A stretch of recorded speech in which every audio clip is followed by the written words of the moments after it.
to a certain level, she's gonna retire me. Wow. So if she retires me because she has a higher earning potential, and we can have all things we want, desire, needs, and help others, why can't she give me the softer life? But it also can apply to the males if you want to lay around the house and have your woman do all the work. That can apply as well. Welcome to Date, Affirm, The Real. Our live podcast talking about today's relationships and its effects on us all. Please welcome our hosts, Marcus Goodwin and Don aka Junior Lee. Let's get real.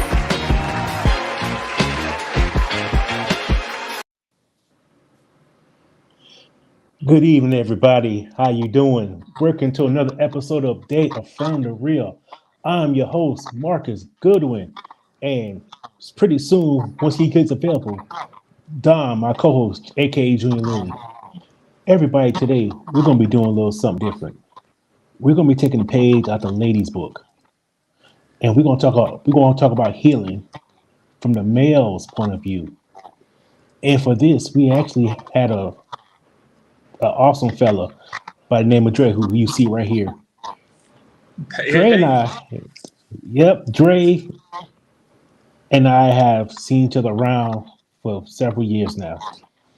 And just so happens how the universe worked, we was connected on such a level when we started speaking that it was needed that he needed to come on the show because of his journey, his healing, his therapy.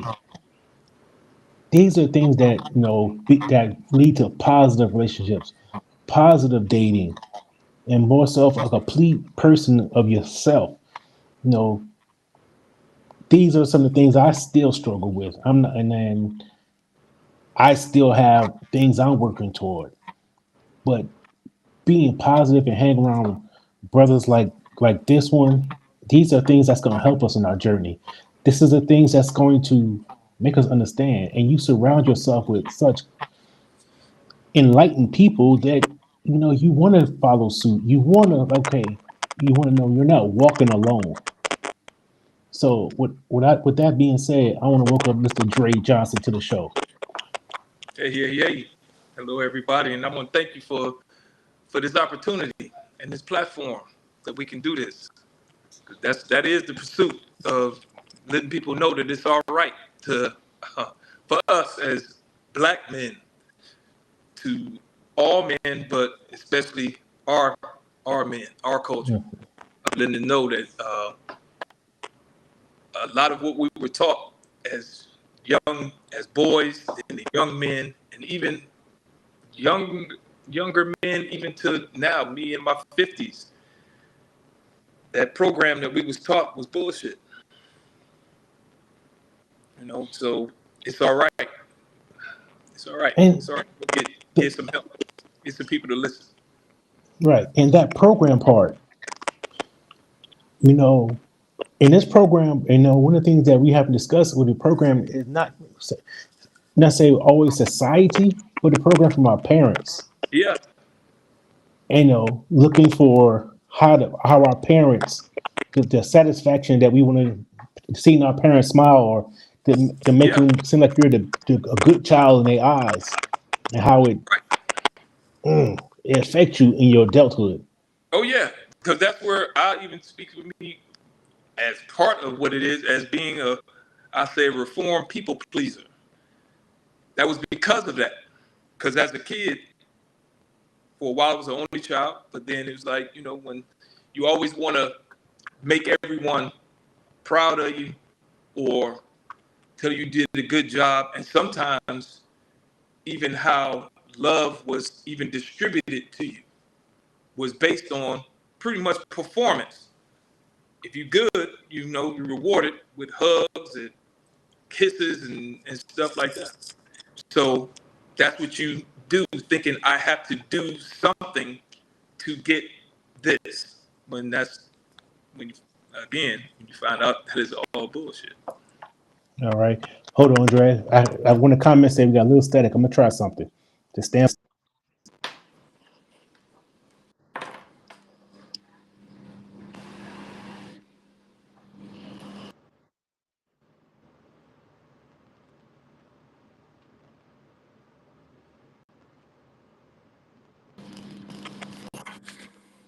All right, Dre, speak to me.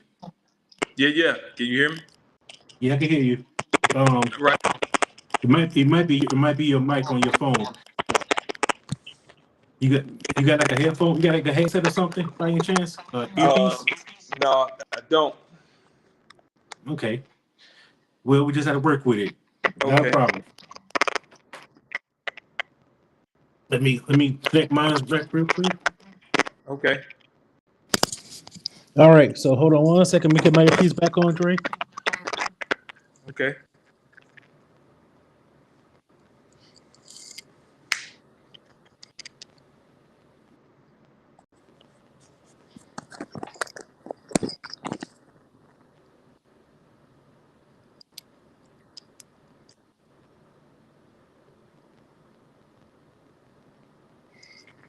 All right. Can you hear me? Yeah, I hear you. Okay, good. So, but yeah, the programming that these traumas that we're working on from our childhood, and one of the things is trigger words that, I still have trigger words like, whoa, these things coming from my childhood. And like you said, people pleasing. I'm still at that stage. And I'm curious, how did you reform from that people pleasing aspect?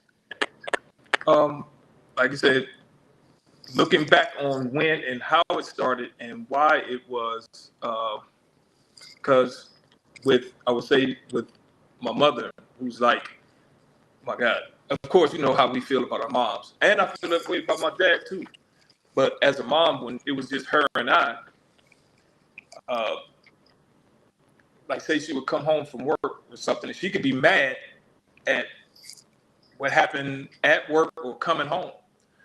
But then when you quiet or whatever, and no one say anything, and then you come to try to embrace or do anything, and at that time could be like, hey, look, not right now or something. So you kind of take that you, and you think you did something. So now I got to fix it so I can get that. So Mm. that's how most of that starts. But then we can go on because I know we're gonna go on into others. But actually, it was kind of metaphysical what came, and the relationship I have with the Holy Father.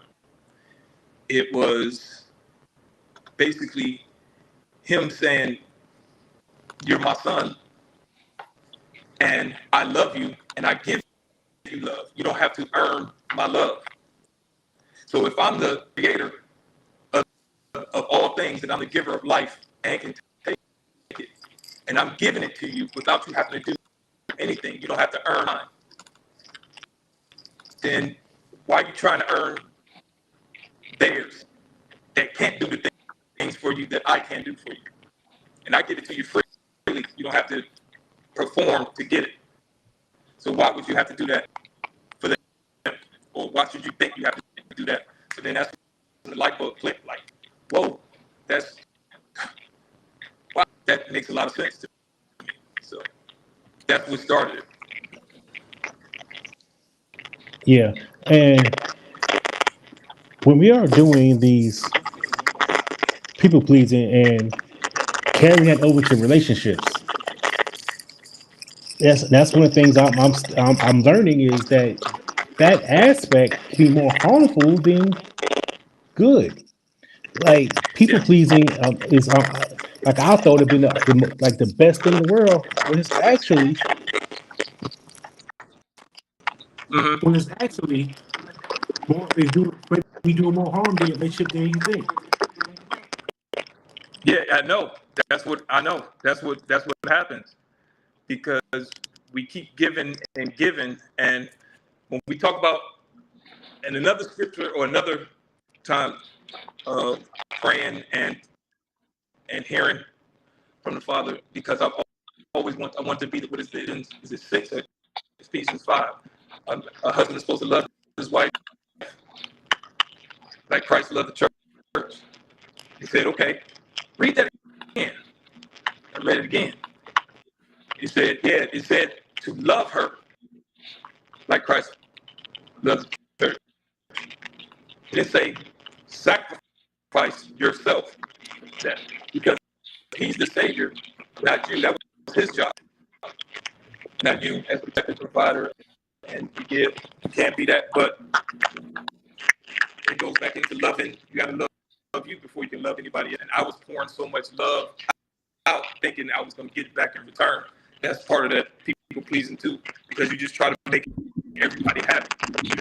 Happiness is an emotion. It's not a feeling.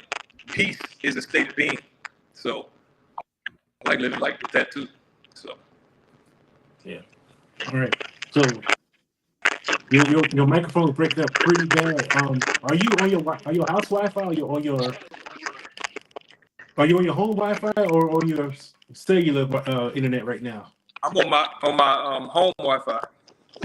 See if you can switch. See if you can turn your home Wi-Fi. Turn up the Wi-Fi on your device, and see if you use the cellular. See if that clears it up. Okay. Don, how you doing, brother? Doing pretty good, Mr. Marcus. Good evening, sir. Happy Tuesday. Ooh, that sounds like me over here. Maybe I'm about to mute myself. Hold on. Yeah, I turned my home Wi-Fi off because it's like I just hear the cracking. Like whenever you talk, Marcus, that's when I hear it. Okay, hold on. Good evening, Mr. Johnson. How you doing, sir? Nice to meet you. How are you? I'm pretty good, sir. Thank you. Thank you. I was running a little late there. I got off work later than normal, so yeah. Marcus and I were talking about you running on time. Yes, sir. On time. I got you. On time. Yeah. So I was listening to you guys' conversation in the car, and you guys got a nice topic of conversation going on here, and I was definitely wanted to make sure I didn't miss this to just get your story and your take on the conversation itself. And so far, you guys are hitting on a lot of points there. I was switching between from the car to the computer, so I didn't quite catch that last part you was indicating about God's guidance and direction in reference to the relationship. Could you continue with that for me, sir? Which part of? Right at the end, before I came in, you were talking to Marcus about God said it's not your choice to lead or something of that nature. I want to make sure I was hearing that correctly. Okay. Well, because really it was thinking of when we think of that as a husband is supposed to love his wife like as Christ loved the church. In our mind, we think we got to die on the cross as being the love because he loved me so much. Yeah. He died on the cross. So I got to love like that. Mm-hmm. God is like, no, I ain't tell you to do that. That was his job to do that. I say love is because he loved you. Besides just doing that, and his love and his obedience is why he did that. But his love for everybody and how the loving he was. That's why he was like. A lot of times we're kind of when you think of half of a glass. Yes. There, the person is down here, and we think I got to pour what I got into there to get there, and that's like no, we still not full. Of course, yeah, of course, yeah. We're supposed to give from once your cup is full, whatever falls out on the side, that's y'all can have all that. That's the abundance. Yeah. Right. But like you said, when we go to church, when we hearing from the older people and they telling us that, and we follow that mode, and then it's like, oh, that was incorrect. Gotcha. You know. So through your journey, when did you notice that process was incorrect, and you was like, hey, I got to switch it up and change from what I've been doing before? Well, like as we say, I just went through this year. I've gone through a divorce from last year to this year, divorce and everything, and going therapy and been in therapy for a couple years though. Okay. Even while we're still together and stuff. And what happens is it's a lot of things that we think that we know, and there's the people we associate with, especially like Yes. say family or people that we respect. When you tell them something that may be out of, I'm gonna use pay grade, that's a little outside of their pay grade, and they don't understand this level, and it sounds like, oh man, that's crazy.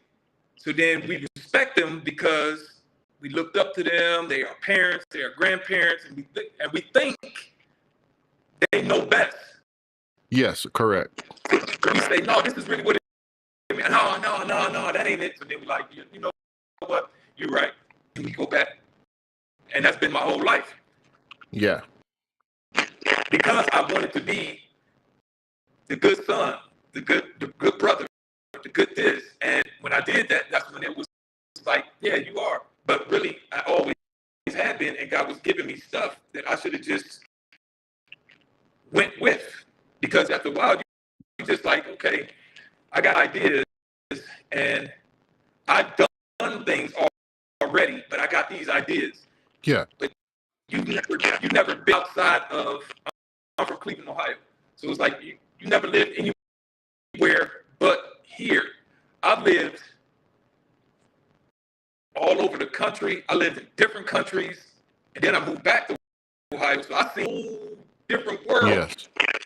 Yes. So then now I come back and I'm saying these things, and it's like when they only there, it's like it's no fault to them. It's not to even put them down or put whatever, because we do say people operate at their own level of intelligence, their own frequency. So exactly. So that's all they know, and then here comes, like, I've always had like an entrepreneurial mind in my head. I always, because that's what even got me in trouble in the military.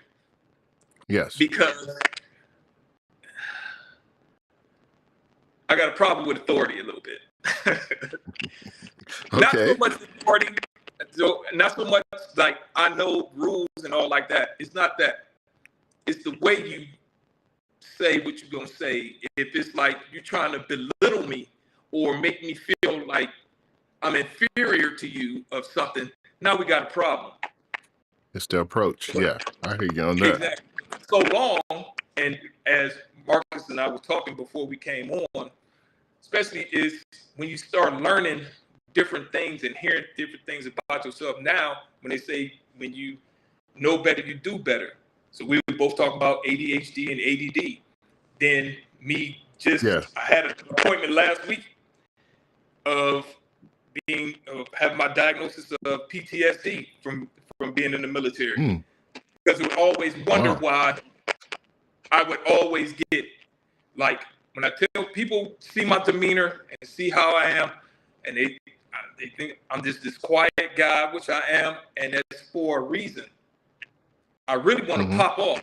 And because I know that and know where I take it, because I'll black out, that I purposely just, and like, just, not that I'm backing down, it's just that I think I just need to go over here. What's best? Yeah, what's best? Yeah. As you keep doing that, people think you this pushover and this, and it's really like I'm really trying to save you from really what I really want to do to you. Yes. So I just don't say nothing because I'm quick with it. I got a mouth. I'm petty Pendergrass, all that, with anger, with all that. So and then if they say something to me, I'm going to say something back, and I'm going to say something so hurtful, and it's going to be true. Why? To eliminate I feel that you're coming at me as a threat. So now I got to immobilize that threat as swiftly as possible. So I'm going to find the most heinous thing I could say that's true, that's going to cut you to just leave me alone. So me knowing that, that's why I would just stay quiet. So but once you recognize and understand it, now you get like, okay, let's take this a different way. Then you start even understanding how people project their stuff onto you. And then you're like, hey, that ain't even that's something in you. Yeah. And hey, me, that's your problem because it's something in me that you either want to be like or you want to, you admire, or it's something about it. And instead of you just coming out and saying, hey, man, what you do? Or, hey, man, I'm proud of you. Hey, man, good looking. Because with y'all brothers, if I see y'all and y'all got on y'all looking sharp, hey, bruh, you out here, you killing the game, dog. I'm good with that. But give him praise. Yeah. So. Sorry for the hiatus, gentlemen. I've been listening. And, one of the things I want to bring up in this conversation, and it's so important, I want to hear, you mentioned about your divorce. And a lot of men and a lot of women go through a divorce, but how we handle divorce, how we bounce from divorce, how we handle that separation, and listening to your story, my wife and I felt that you had an excellent way of expressing it. So please, I want you to don't mind elaborate on that so everybody can hear But that was this. I don't know exactly what I said that day. That was I was in with your boy Dave Chappelle say that was weeks ago, brother. I was partying. Yes. But yeah, I don't know with it because that was my second marriage. Mm. And I really only want to be married once, and I married early before. But then with this marriage, I was like, this is it. This is it. This was everything that I, wanted and everything. And like I said, with decisions and not really truly understanding myself, that when they say you do meet your quote unquote soulmate, they will hold a mirror up to you and you will see yourself. So Yes. when y'all told me, when you said, man, you got divorced, I'm sorry. And I told you, no, don't be that I'm sorry. Actually rejoice in it, because when God brought Adam, Eve, he said, I brought you a suitable helper. And to be that helpmeet, what a helpmeet actually is, she helps you to become that man that God had created. So they help us to be that. Mm-hmm. And even though we're not together, whatever, without her, I would not have went into therapy and got to this point where I'm at. Yes. So come on, man, talk about it. I'm always going to be utterly grateful and love her for that. Mm-hmm. And you kind of think, because sometimes you go through like, man, I wish you could see the man that I am now, but maybe that probably was her job to be that, to get me there, to get me here. So she did what she was supposed to do as a wife to get me here, because at first we want to talk about, because I know some decisions I made were because of those deep-seated things that we talked about earlier, and certain actions. That's why they call them trauma responses, because perhaps what's going on or has gone on even in her life, things that she hasn't seen that I may have triggered in her, and then it triggered in me. And your response is, because the trigger response really is a coping or a safety mechanism. You go into doing something that you feel makes you safe from something. The fight or flight. Yeah. Exactly. So, but then that could probably trigger, once you do that response, that triggers that person again, and then that triggers you. It's just an ongoing circle until you get to some place to get it out and say it. And now it's out. Now because I'm big on no excuses. There's no excuse now. It's out here, because a lot of times you can ask somebody, what's wrong with you? And you literally do not know. You can't articulate it. You can't say it. You don't know what it is, but you know it's something. I feel this, Something's as men, we were never taught that. The only emotion we were allowed to have is anger / rage. Speak on That's it. Speak on it. You can't cry. You can't do none of that. But if you want to go shoot a gun or go break some windows, if you go, oh yeah, that's okay. You all right. You'll be all right. Yeah, you get that anger out, right? You do that. Go break something. You'll be all right. And that's it. So we don't, and you still have, even though that moment of doing that, and then whatever your trigger, whatever your thing to get that anger out, maybe that thing you do, it could be drinking, it could be smoking, it could be drugs, it could be women, it could be anything. It's just, that's what you just know that make you feel safe or feel like, okay, I'm good. The cycle becomes repetitive because you never address the underlying issue. Because you never knew how to. Yes, sir. Yes, sir. So many of us are crying out that we want to ask it, but then we're afraid to ask the woman we with because what do we talk? People look at you. Yeah. People look at you. She's going to think you weak. She's going to use it against you. She's going to do this and this. So now we bottled up. Then you got your homeboys that you're going to talk to, but then you talk to them, but then they kick it on you, even though they're going through the same thing you're going through. But they laughing. Man, this nigga. Oh, ass nigga. Quit crying, simp ass nigga. But you really feel this, you know what I'm saying? Until you get to the point,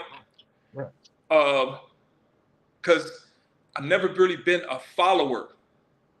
So that's why when I talk about even being forthright with me being in therapy and me talking about it, I don't care if anybody can ask me about it, and I'm gonna say it. You know, I'm gonna talk about it. Yes, and sir. then it's like, oh, this nigga, man, ain't going to therapy and whatever. Yep, I am. What you want to do? You want to talk about it, or we gonna do something else? How you want to handle this? We can do it that way. We can do it either way, because I'm with that too.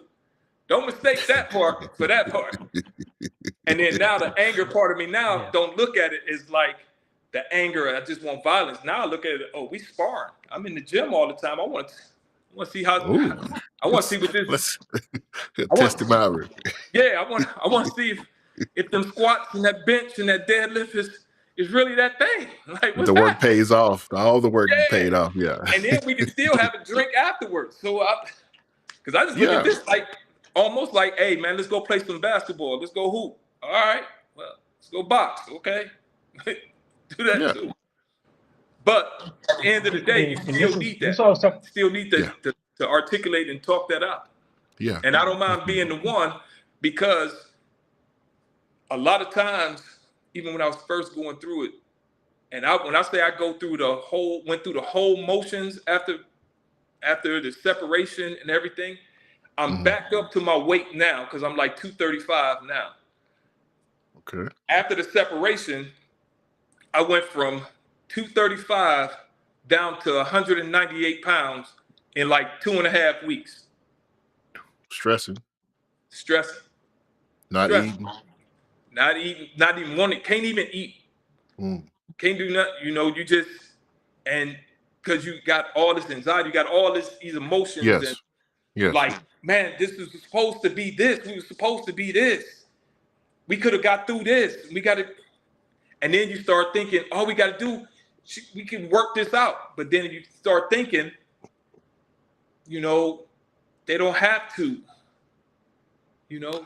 Ooh, say that last part again, Sarah, so the people that are listening can hear what you just said. Like, that's important.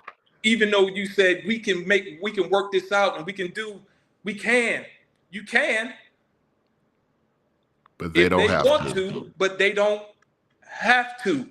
Wow, no matter that's powerful. Good I am, how better I am now, the man that you thought that I was, that I always knew I was. But I just needed that to get me out into it. But however, it's okay that you don't take that. And I'm still going to support you. Yeah. Because there's some things she's have done outside, like after, that I still congratulate her. I still, because I've always said I'm always going to support you. I'm always gonna be there for you. I'm a man of my word on that. So that's what I do.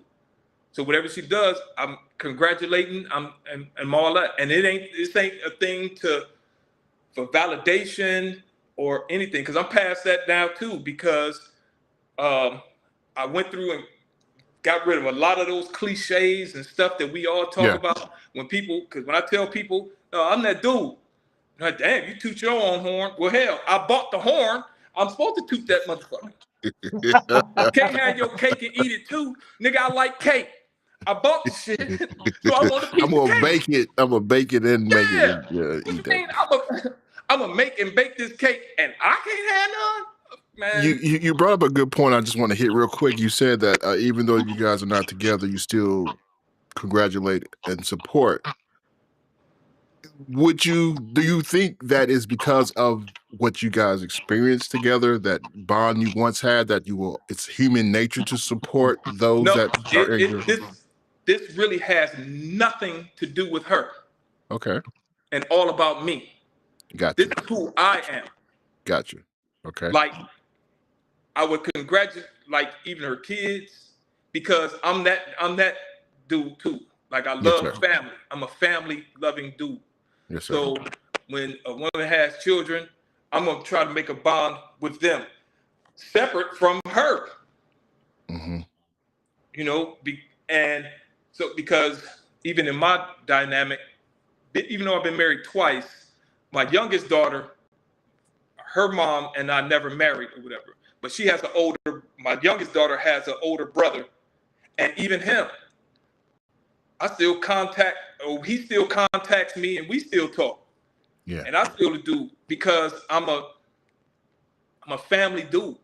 Mm-hmm. And even though I was people pleasing, the things I did weren't like, people usually do that stuff to be manipulative. Yeah. So those were actual things I wanted to do. But yeah, I was doing it also because I wanted, like, when you provide or you thinking, yeah, I'm gonna get love. But I wasn't doing it just to get that. I generally love to see people happy. Yeah. I love to see people feeling good and in a good place. I'm a hospitable person. Like, you come over to the house or to my apartment, or if I'm doing everything, I'm gonna try to make sure you having a great experience. Mm-hmm. I got you. That's just who I am. And then if I say I'm down with you, I'm down with you. And even when everything was going on, I even said, I would talk too much about, but one of the things I did say was, even if you feel that you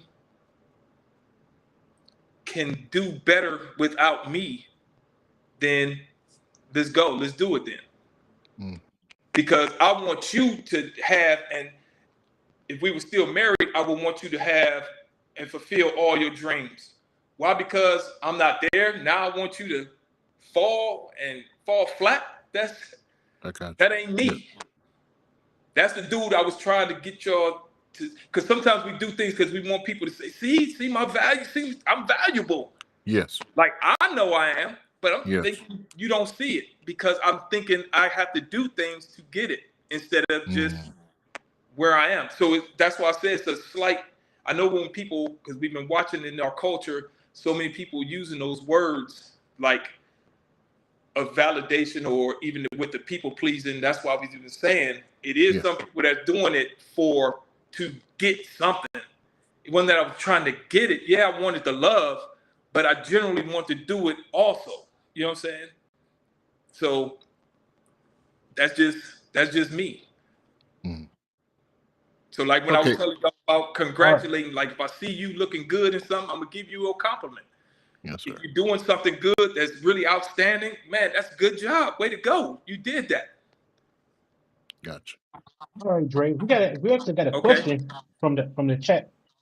And it's actually written on there. Don, you know the rules. Yes, we have a question from Hardcore Healing. P&. Coach, she says, how can Black women support Black men who are in this space of growth and healing? Ooh.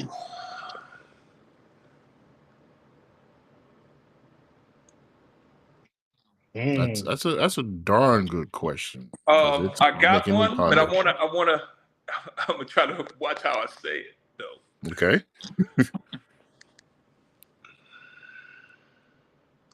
A lot of times when I ride with ladies and say the ladies in the passenger side and we're driving, and they always want to give you direction when you're going, but you already kind of know where you're going. So I always say, you know what your superpower is? Just sit on that side, be pretty, and enjoy the scenery. So basically, as ladies, the support with us is allow us to grow. Be there for us. You don't have to, because that's something else that is giving us this divide is the communication. Because as men, we communicate one way and ladies communicate another way. And even though they may think they're helping, which the words and stuff that they're using is it, but it ain't in our language. So then we take it a different way. Ooh. So if everybody learns each other's actual verbiage and language of stuff, that's one of the best ways to do it. And just be there. And from time to time, give us, it ain't like you got to always tell us we're doing good or whatever, but as you notice things, just put it like this. For the ladies that do have children or who do have sons,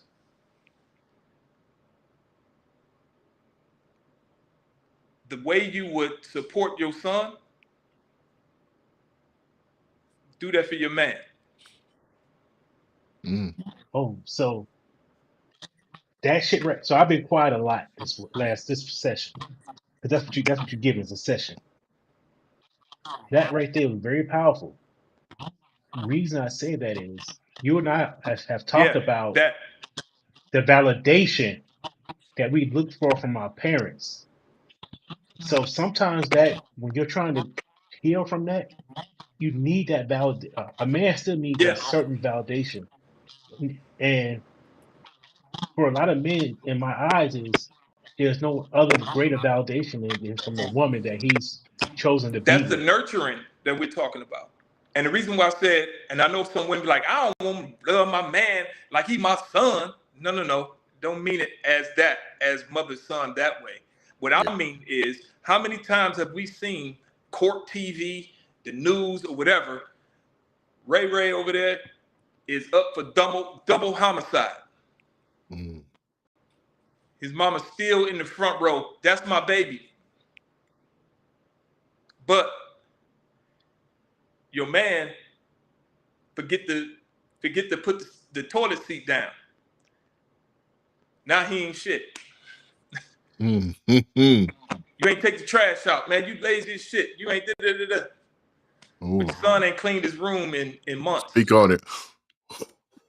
Speak on it, man. Speak for me. Let me say speak for me, because like wow. I hear you. Speak for me. The same grace and everything that you've given him, the same love and hugs, and when you see him, how you look, that's your baby. Yeah, we know he came from you. We get all of that. We get all that. But that love and nurturing that you have for your children, we all want to be nurtured. That's why that's y'all superpower. So people want to talk about your feminine, divine feminine and stuff. That's part of that superpower. Because you think of Superman, he got what? Heat vision. He got cool breath. He can speed. He can fly. He can do all. It's more than one just thing that makes Superman Superman. Women, y'all have that same ability too. Life and death is in the power of the tongue. And y'all can make it.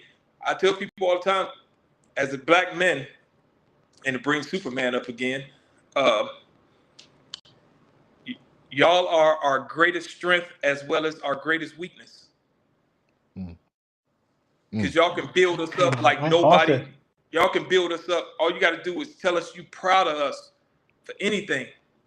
I don't care if he made a bookshelf or something. You come in there and tell him, hey, oh my God, that was so great. You did so good. I swear he gonna try to build you a outhouse. He gonna try to build something else just because you told him he did something good. in a world that's always telling black men that you we ain't doing nothing. something wrong. We doing something wrong. That's why we even talk about this educational system right now. Yes, ladies, you all are the most educated. That means kept going on with school. But black boys are judged, or they're making jails for us. Like they don't push us for that. I mean, I have my degrees, but it's that. And then that's part of the separation between us too, that they implanting to make us feel like 50s and 60s, they use welfare. In this day and age, they using the Pell Grant. Student loans. Yeah. That's the hook, line, and sinker right there. That's the hook, line, and sinker. Now we got y'all in this regime up here. You don't need them. You don't need them when they're afraid of a black household, a black family.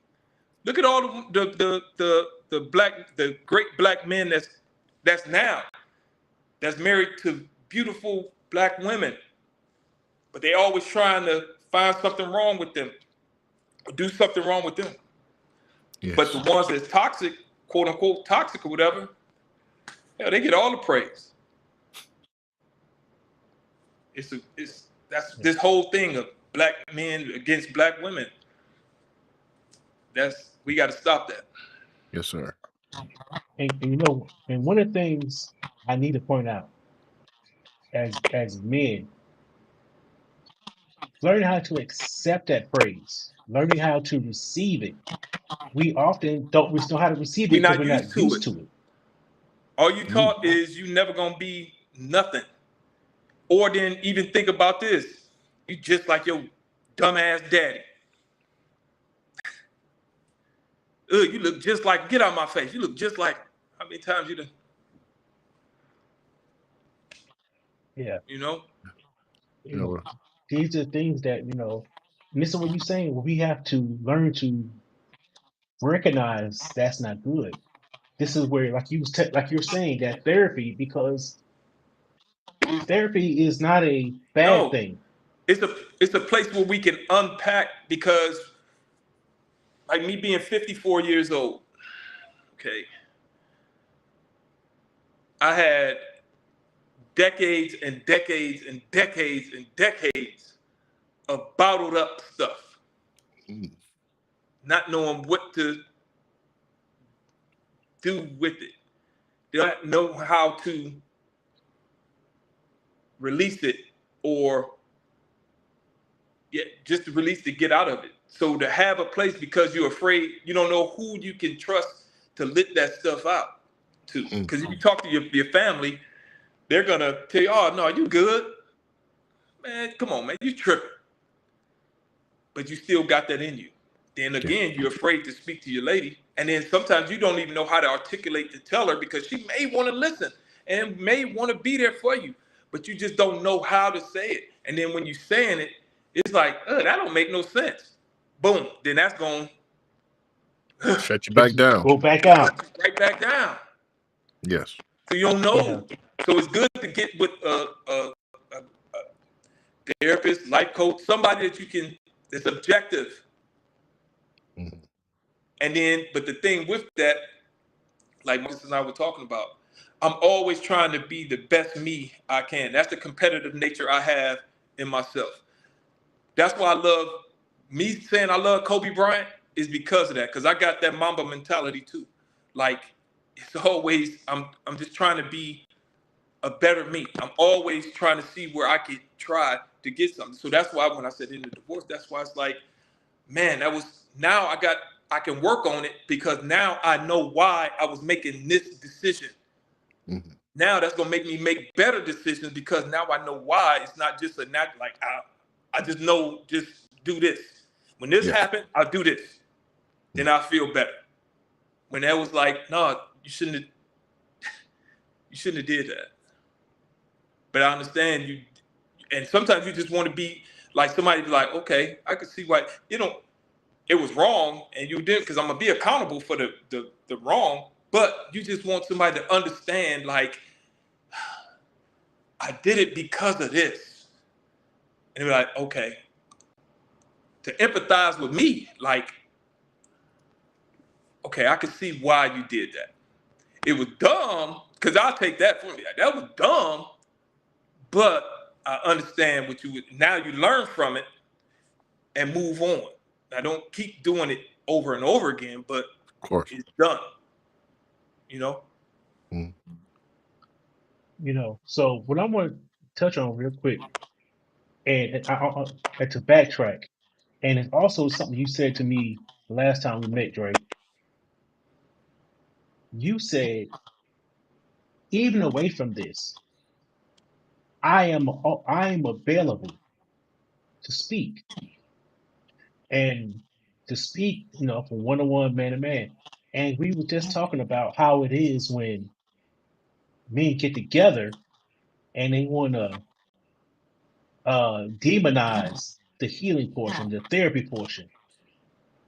We need to actually learn to surround ourselves with these like-minded, like us three at this moment. We could take the chat away from here. We could take the internet away from here, and we can uplift and can respect the journey that each of us are walking. Like to even say, hey, like Don and I can speak about some stuff that's going on, and we're not going to tear each other down. It's like, man, yeah, I get it. You you know, this is what's going down, and yeah, that's not right. It's not being soft. No, it's all right to be vulnerable. Learning to be vulnerable to other guys. That's probably a big step to have. Now, in my mind, to be more vulnerable to another man, it is to your woman. Okay, a trigger, a word that I'm gonna use or use differently that will help men. Like ladies, you'll hear it, but ladies, this one not for y'all. This for us. And using that word vulnerable, I'm not vulnerable. I'm transparent.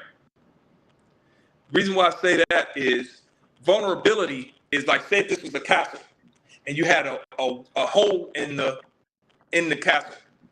Well, that hole makes the castle unsecure and vulnerable.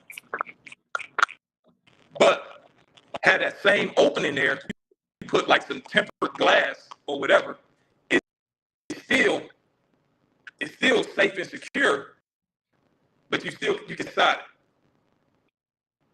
if you get what I'm saying. So it's like, Yeah.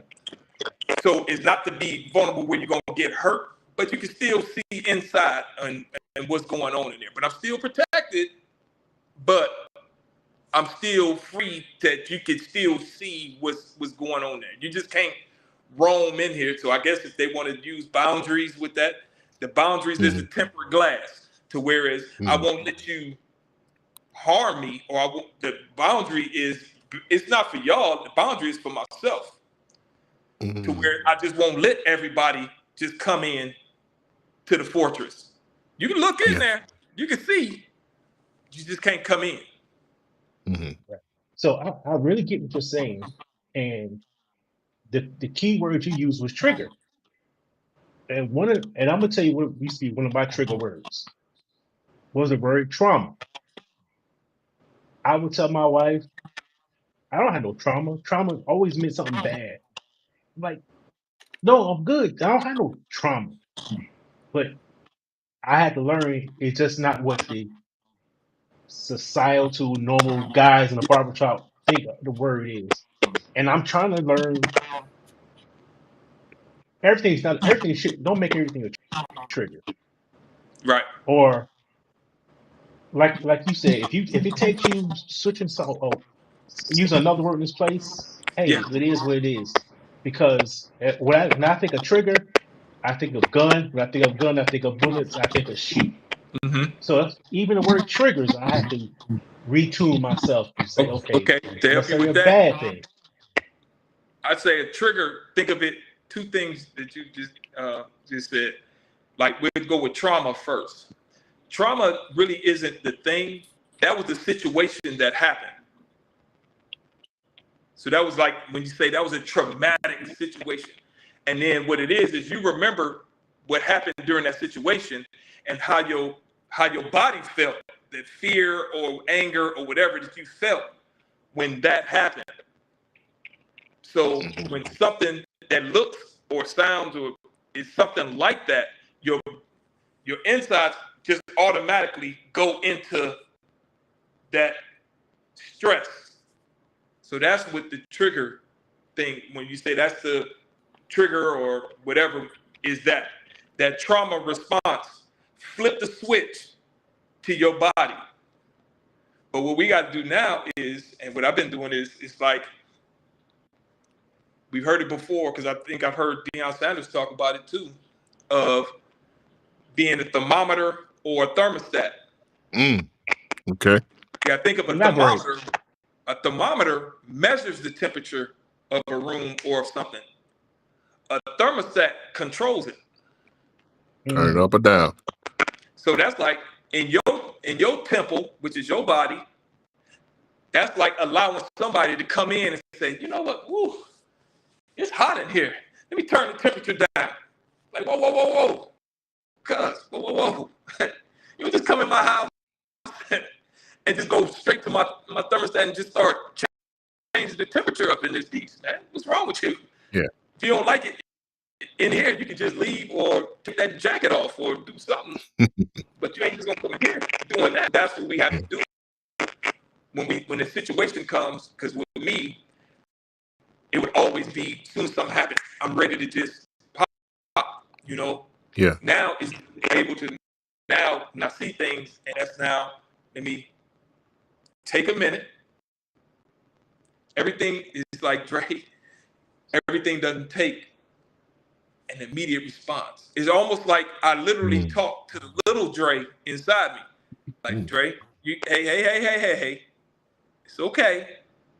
Just sit down for a minute, breathe, and it's okay. Take a minute and then look at it that way, instead of just immediate reaction like I really would have in my mind to do.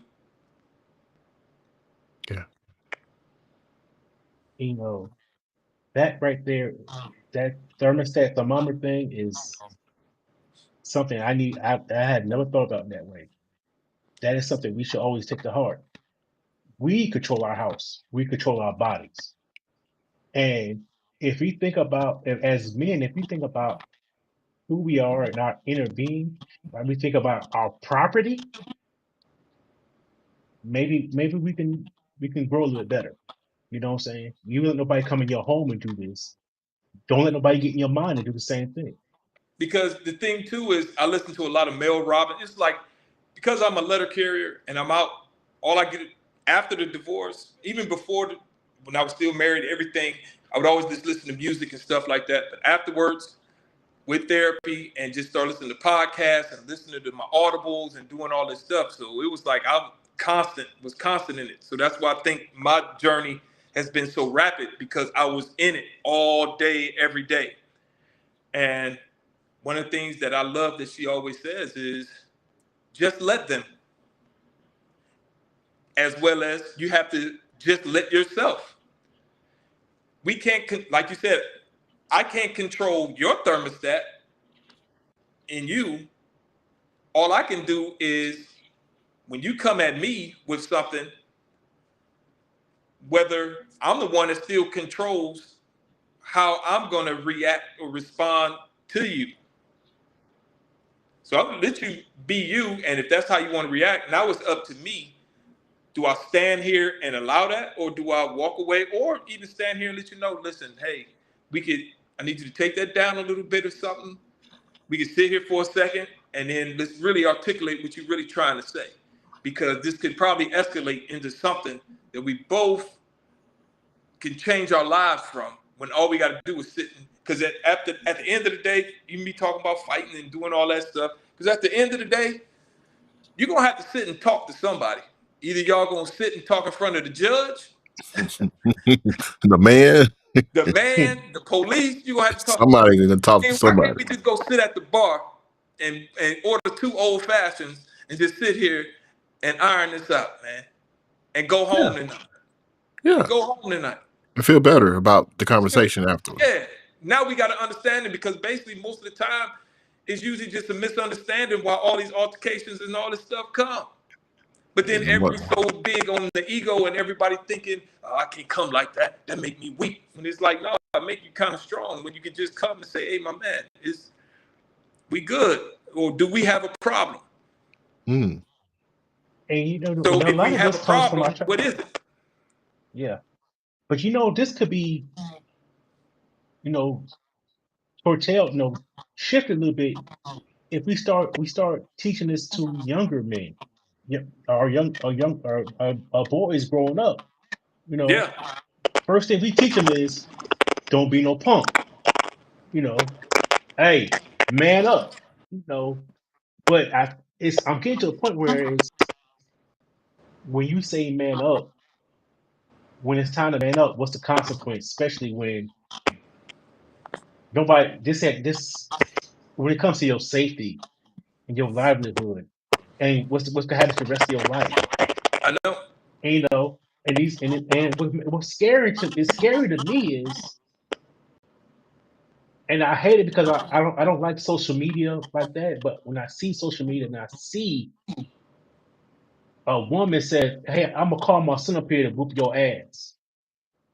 Why would I want you? Why would I want you to call my son up there to fight somebody because they insulted you or do something? Right. Where something I wouldn't want my child to be any kind of danger, because you always know there's always somebody better than you. It's always.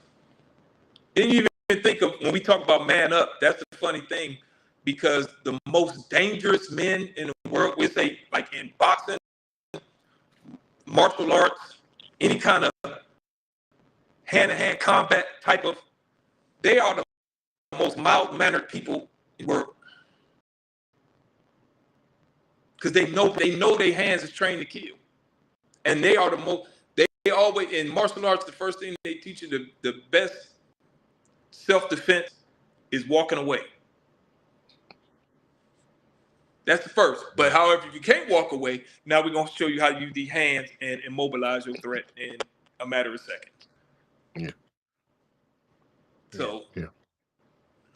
But then it starts with us, just starting one by one. It ain't got to be nothing real big or whatever. Just a young brother when they doing something. Because sometimes because education is like is a background I have. I would have been a teacher. And how I get with kids, or even as a mailman now, the kids, when I'm delivering mail in apartments and stuff, all the kids come out and come talk to me, come do something. And really what it is they just want to be heard.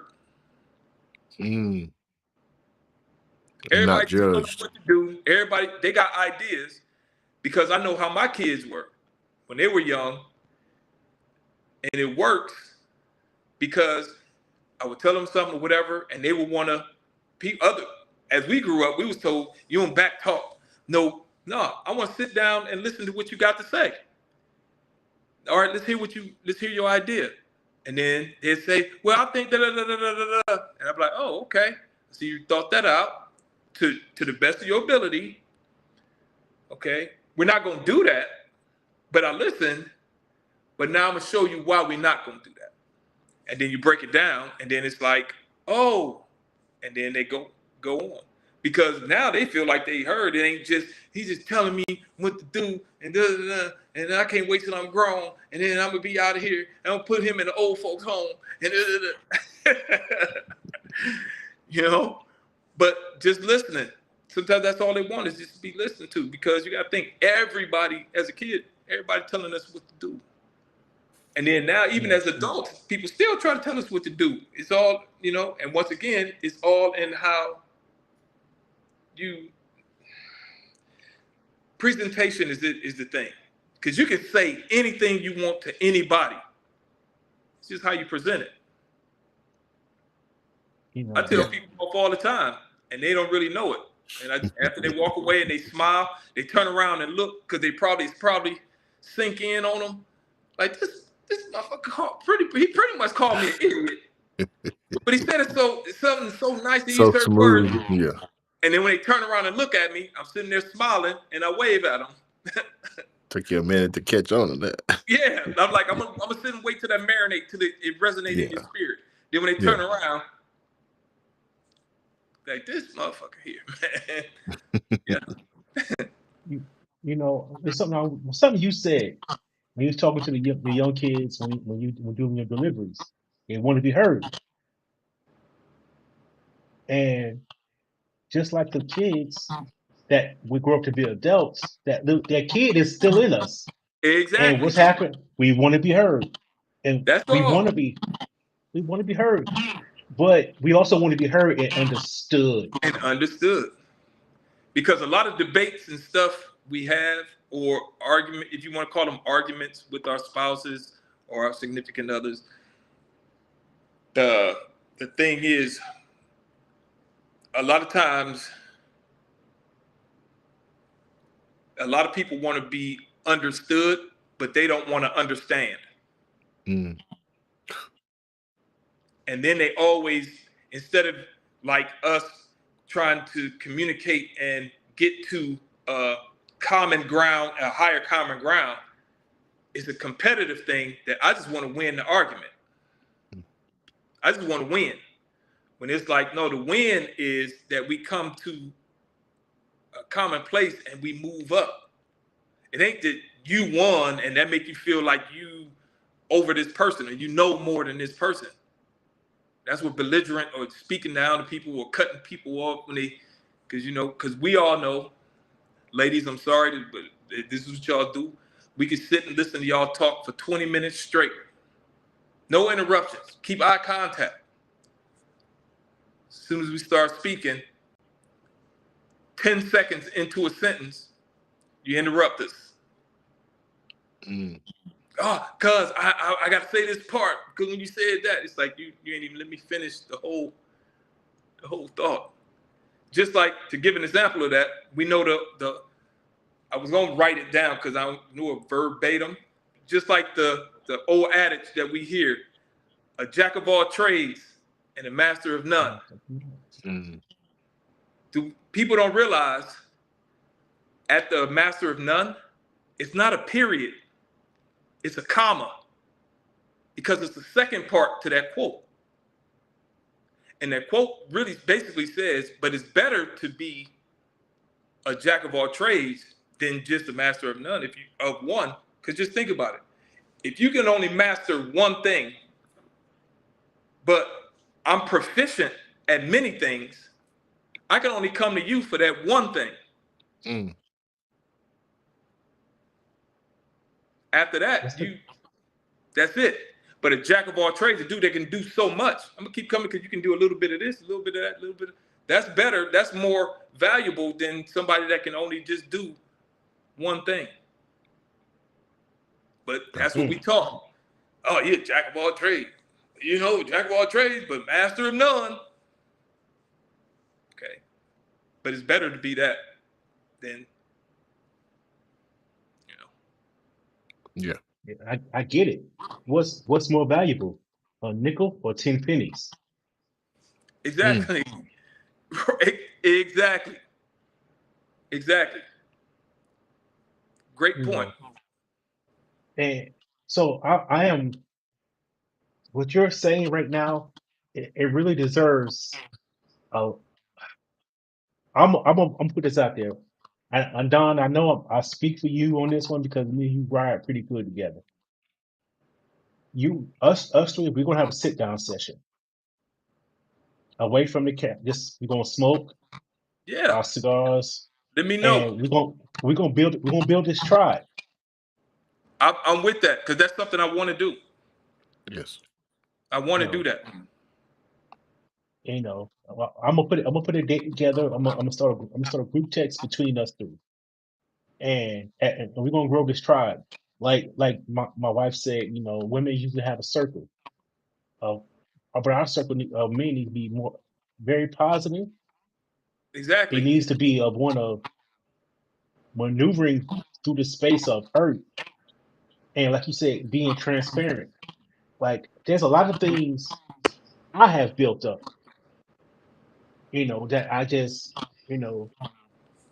I would like to express to other men. But it opening up to other men, I think, will also help us open up to our partners, our future partners, and helping the next generation open up so they won't go through some of the stuff that we're trying to fight through. You know, no, Shamika, the dark therapist said it takes 7 generations to break a curse. Yep. Wow. But to get to 7, you got to start at 1. Yep. Yep. You know, I'm with you because I'm. That's what I feel like. Go scripture again. When the apostle was like this thorn in my side, but really it was like it's not for me. What I'm going through, and that's why I'm so transparent because is kind of jovial, if you want to, if that's a word, but to be chosen to do that because brothers that have gone through the things that the three of us probably have went through, suicide is prevalent in us because I had that too. That I had thoughts of that as well too. So it's like all of that happens. So now being there, now I can speak to somebody about it because I've been there. I know how that feels, you know? So that's why me going through the things I did is to help other people who probably wouldn't be able to last, to get to that. Like I said, to go to losing all that weight and everything. I understand how it is. Especially, I was always a thin guy my whole life. And then that was a big thing for me. Gain this weight. Because that way nobody called me skinny no more. Nobody would do this or say this stuff. If I get up to 240 pounds, it's impossible for you to call me skinny. It's da-da-da-da. So then I lose all this weight. Now, all that stuff is taken away again until I start building back up. And then more confirmation and stuff comes in the sense of meeting and talking to people where you just think you're just doing. So all the validation and stuff that I may have been looking for, thinking of somebody like that, do anybody see me, see what I've gone through or do? Because a lot of times we don't know people are watching us. We don't know. But of course, we want somebody to just tell us, man, you're doing a good job. But when it comes with us having just a conversation, just talking.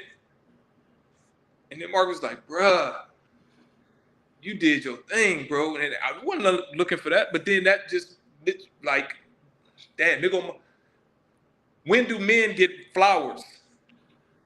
At our funeral. Mm. you know, That's even words, too.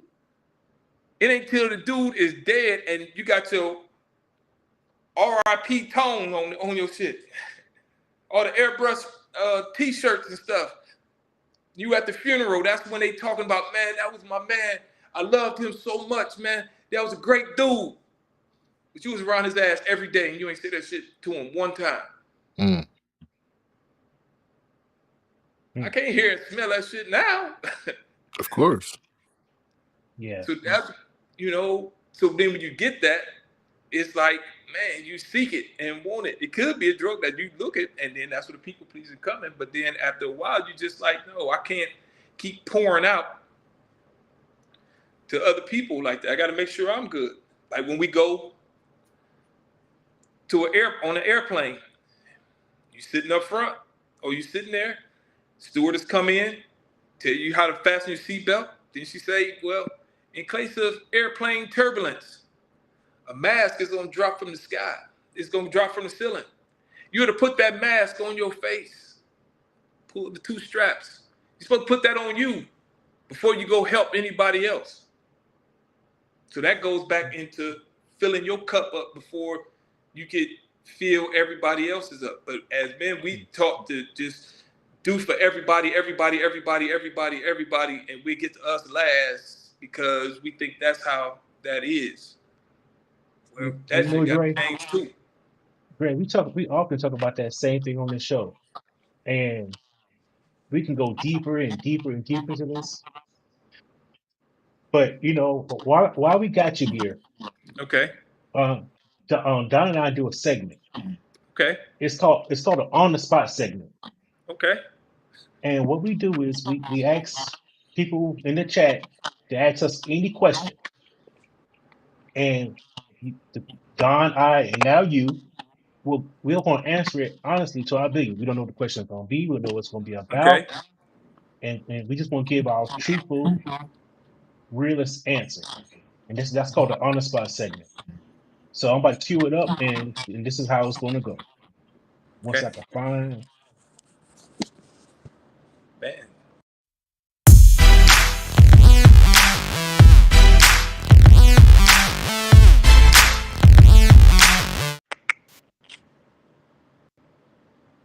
So this is called on the spot segment.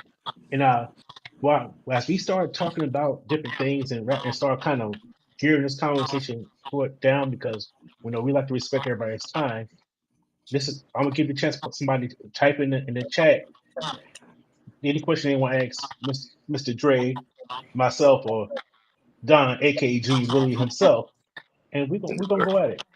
But while that's going on, Dre, the thing about the suicide, that's a whole nother conversation, because men men need to know, and people need to know, that sometimes the happiest person is the one that's hurting the most, and looking for looking at that relief on the other side of life is a real thing. And don't that you're not alone if you have that thought. There are a lot of people in the world who has that thought. When I went to the VA, they asked me, they say, "Do you have thoughts of suicide?" Because that's a serious thing. And as we build a tribe, that's something that as you build your tribe, that's something that needs you shouldn't have to be ashamed to address. All right, Don, and we have a on the spot question. Go for it. Hardcore healing pin question is: as men work on healing the man within, what does breaking cycles actually look like in real time? What steps or self-awareness moments mark that shift from surviving to truly building peace and wholeness? That is a deep question. That's a Several long one. layers there. Several layers. All right. So Don, Dre, who want to go first? Ooh. Let me Yeah, that let was me see if I can take a now. stab at it. I'm gonna jump off the diving board first, and I'm gonna try to answer the question in the layers that it is presented. As a man working on my own healing, the breaking of the cycle, I'm going to say what it looks like to me is when I decided to say, no, I'm not going to do that. Not to say regardless, but even in the situations that I was in relationship wise, no, I'm not going to do that, because I feel that, as Mr. Dre said here, it's more giving than receiving. And at some point, I feel like I've given enough to the point that I'm empty. No, I'm not going to do that. The steps that I've taken to make myself awareness is always one of checking balances, if it's just going to my daily routine to work, or just coming home and self-analyzing what have I done that's better today than yesterday. It's one of the things me and Marcus talked about at the beginning of this year. What steps are we going to take to make ourselves better this year or this day than we did previously? So I will always self-check myself at the end of the day and say, did I do something that is worthy of not recognition, but is worthy of improving of what I'm trying to accomplish? And that allows me to get out of that survival mode to truly building the peace that I can see going forward. Hmm. That's that's good, brother.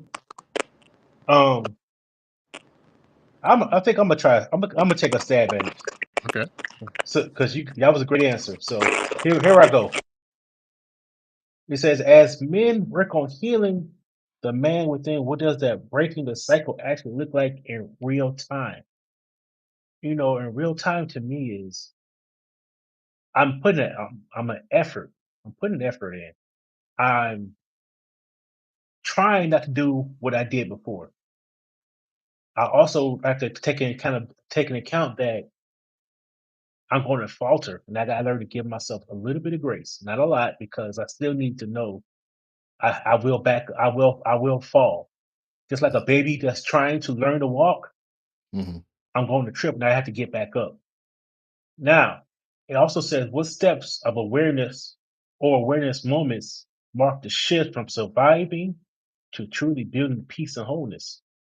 Now, that one I'm gonna struggle with because even just through today's conversation, the fear of getting past the fear of what me not trying to go from a place of surviving to the place of peace, because all I know for such a long time was the surviving aspect.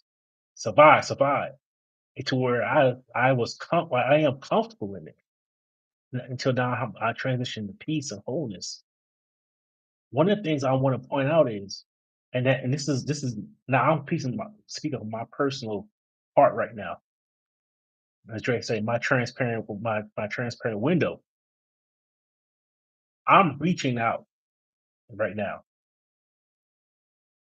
and I need the tribe. You know, Don, you're a part of my. You're always part of my tribe, but now I have to be more transparent in that tribe. Be more secure that what you see inside me is not going to be used against me, and that's what often that we struggle with. That what I share with you can use it to destroy me, and that's one of the things that's working toward my wholeness is the fear. I think fear is the biggest what's the opposite of motivator, demotivator, or whatever the words are. Fear and it's like getting out of the comfort zone. You know, every day we fight, we see something that it's easy to see something that's not good about ourselves. Just and it's hard to give ourselves that self love and that self praise. Mm-hmm. You know, like Dre was saying, yeah, I made the cake, and I'm gonna eat this some bitch. But when you struggle to sometimes see the greatest person that you can be, or the greatness in you, that's we was in that for so long and kept coming out that fear. Like one day you could be like, oh, I'm this. And one day like, I'm not worth this.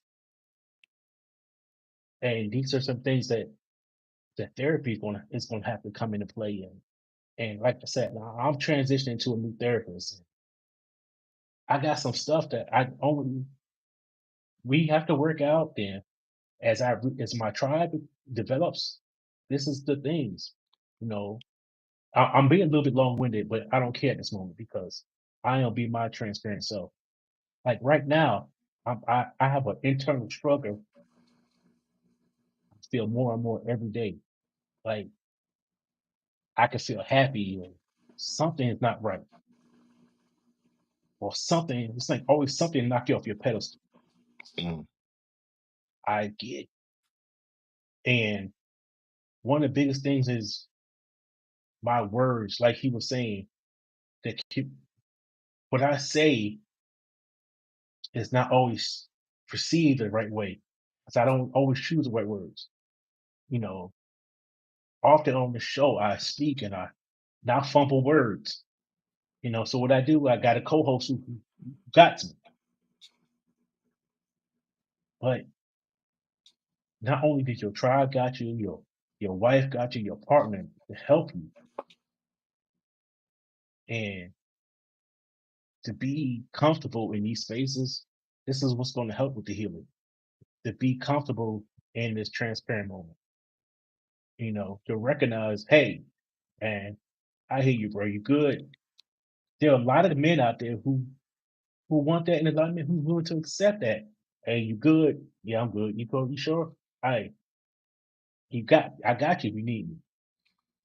And we need to make sure we maintain those connections. And that's all I'm gonna say about that. Wise words from Marcus. Appreciate that, sir. Okay. All right, Dre, you will give a stab at it? Yeah. Because really, I'm piggybacking off of both of y'all because basically y'all both completely answered the question. But it's going to help. I'm just going to put little things that's going to cement the three of us together. Like Radon said, the whole thing about it is just jumping in. First, you just got to jump. That's the first thing of doing. That's the recognition. Once you recognize it, you just got to act. You can't sit and contemplate it because that's what anxiety and stuff is. Anxiety is like your mind is painting a picture of something that may happen. It's not validation that it's going to happen, but you're trying to prepare yourself. And if that happened, that's so that's the jumping in part, which is going to tie into fear, because what fear is basically you just trying to make sure you get it right. It's the fear. It's almost like perfection. It's like you're trying to be perfect. So I'm afraid to make this move because what if I don't get it right? But by me being from Cleveland, Ohio, like I said,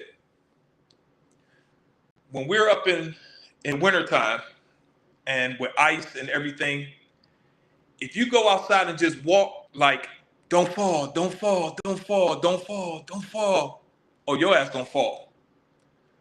But if you walk on that ice, just walk and say, shit, if I fall, I'm just gonna laugh and I'm gonna get up and go.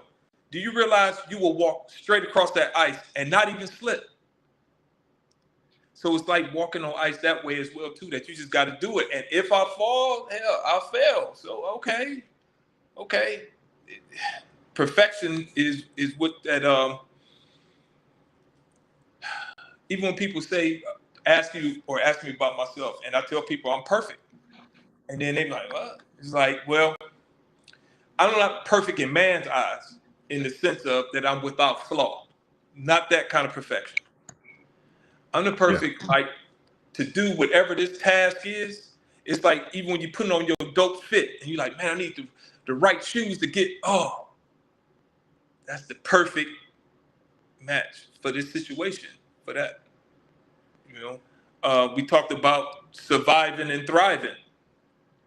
That's what I was talking about. Our nervous system is built on that survival thing. That's why we so good with toxic shit, even though we know it's toxic, but because I know when my body feel like this, I know what that is. But over here, even though that's better, I don't know what that is because that may be worse than this. See, that's that anxiety, overthinking and trying to figure it out before you just do. Sometimes you just gotta just do it, And along with that, when you said about grace for yourself, you have to understand. I'll use me again. I'm 54 years old. When I really started my therapy journey or walk, it was 3 years ago, two and a half years, about 2 years ago. So it took me 50 something years to get to that point. And I was grateful with that dude. I gave him benefit of the doubt. Well, this dude, you only been at it for a couple years. You got to get his stuff. You got to give him some, that's like us going outside and saying, hey, we about to go play 21 with some sixth graders. We know they're going to pick the ball up and run around in circles. We know they're going to jump in the air. We're going to put a hand up. They're going to come down with the ball and run around. We already know they're going to do that. So we give them that grace because we out here having fun and playing. Then as they age and get better, then they don't do that stuff no more. So we have to be that with ourselves as well. So like I said, it was just to piggyback on both of y'all's excellent answer together. That's why I was jotting little stuff down and stuff. So as we went. So hopefully that answers our person's question. Well said, Mr. Johnson. Appreciate that, sir. Yeah. So, and with that, Mr. Johnson, Dre, man, this has been a hell of an episode. Like I said, whenever y'all need me, even with the suicide thing, and if we got enough time, I can go quickly into it because to let you know, because it was different stages of my life. Because I had that thought maybe like 3 times in my life before. Okay. The latest one was because like when so much stuff is going on in your life with everybody, like we need money, we need this, we need that, then you just kind of think, man, would it be better for me not being here? I got life insurance, I got this. If I go, then my family will be taken care of because I got life insurance that'll help them too. That way they'll be good. I ain't worrying about me. I'm thinking about them. Because there's so many problems going on. It's like it feel like I'm the one that's causing all the problems. So if I'm the one causing the problems, if I'm the common denominator in all of this, when really all they doing is coming to me, putting it on me as being the dad and being a husband, being that I'm supposed to be the one to be there to quote unquote. You don't want to just say save the day, but I'm the one that got to be there to protect everybody. So it's like, okay, well, the ultimate thing, if we need all this stuff now, is I got life insurance, I got this, so y'all will be taken care of for the rest of you know. So that's kind of what you think till it's like, hey, you out of your damn mind, you know.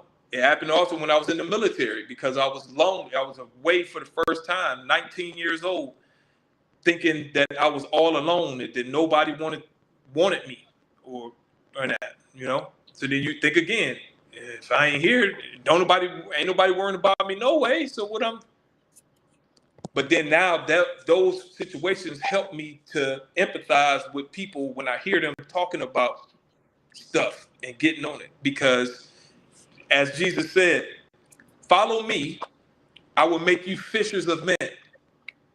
So because all the things that I've been through in my life, I have a lot in my tackle box. Because the lure that you use for a catfish, you don't use for a bass or walleye or orange ruffin or perch or whatever. They're different lures. So the more lures you have in your tackle box, the more fish. Better fisherman. Yes, sir. So that's why what we're doing and what we've been through is so poignant that we can do this and give to others because we get to go out there and catch these fish that's out here. And it's different than them going to church because, and we can do a whole talk on that because people in church act like they came out the womb holy and sanctified as they are. They forget what they was. But that's what people need to hear because you just throwing scriptures at them.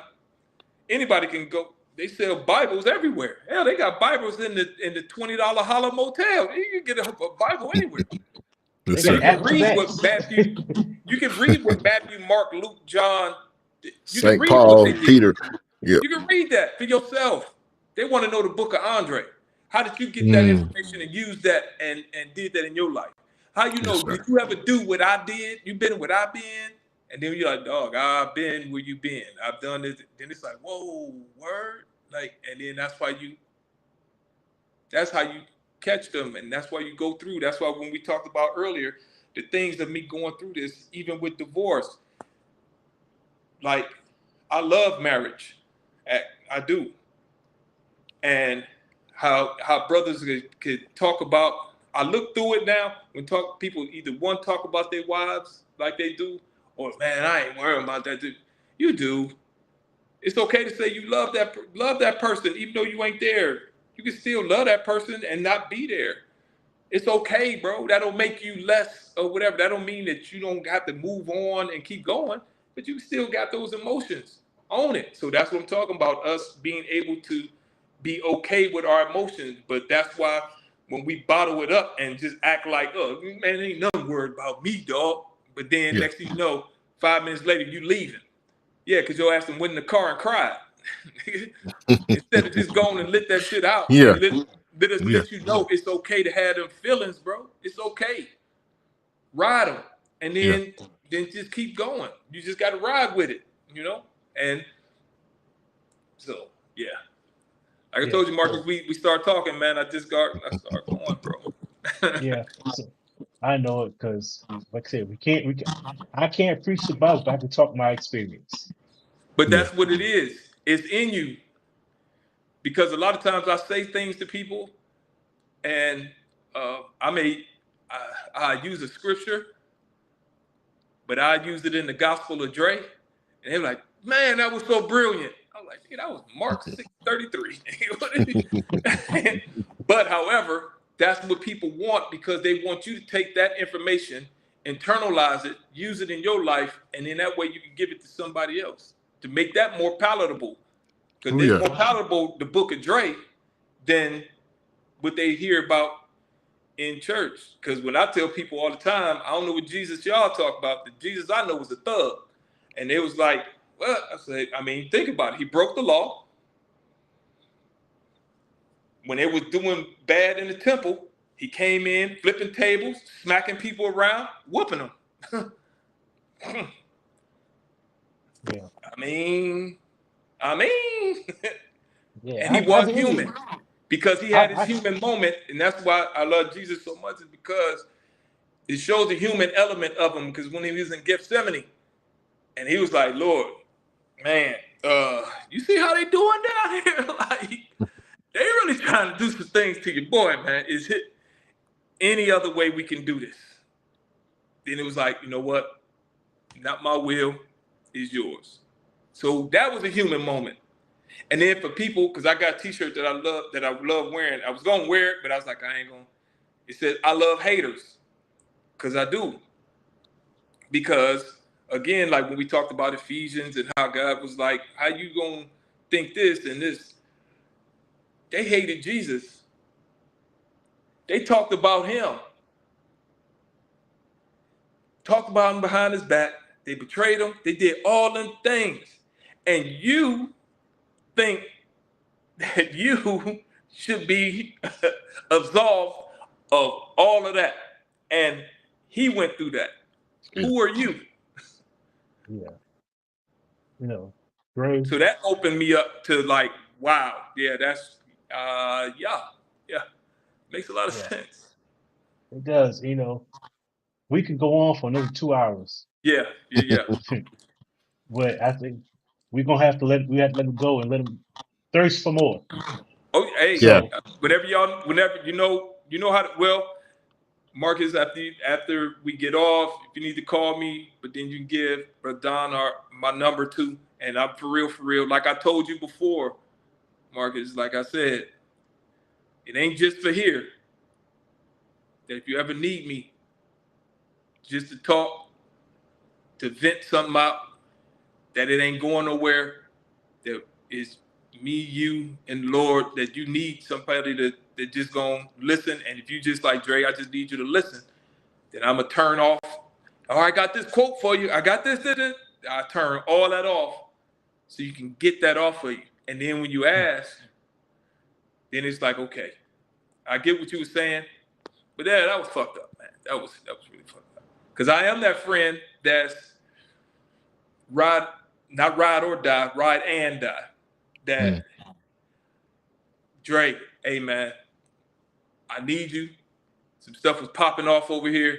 I need you. All right, I'm there. Then I get there, and you actually at fault. Ooh. I'm gonna fight with you, but I'm gonna let you know when we get in the car, I'm gonna cuss your ass out. And nigga, you buying us something to eat on the way home. Something to drink this shit out. Yeah, drinks on your ass tonight after we finish doing this. You and the fucked up for this. Waffles. You fucked up for this. That's the friend that I am. I'm gonna ride with you like that, but then I will be the one to let you know, like, yeah, that I get what you're saying, but that wasn't. Yeah. That wasn't cool, because it's an Italian, and then I'll stop because I keep going because I love quotes. It's an Italian proverb that says a friend is a person that lets you know you got dirt on your face. That's what's up. And that's gonna be another episode. We'll talk about accountability and holding each other accountable. Exactly. You know, Exactly. a good tribe is not just uplifting, but as we like to say, we're gonna check each other at the same time. Yeah. We want to make sure to be the best. You gotta know your faults. Yeah. Not to tear it down, but Uh-uh. for understanding. Yeah. And with that being said, guys, Dre, I love that you came in. You That spread your knowledge and your I appreciate experience. you. I appreciate Don, it. Yes, sir. hey, you came in. This was right up your alley. I saw the wheels turning in your Yes. head, Yes. and I saw the glimmer. You know, I want to say this is one of our better episodes because we all was able to be free. Then I love this. Yes, sir. But so next time, there's gonna be another next time. I know, Dre, you're always here. Whenever. Next week, the ladies. I'm throwing the gauntlet down, ladies. Come with it.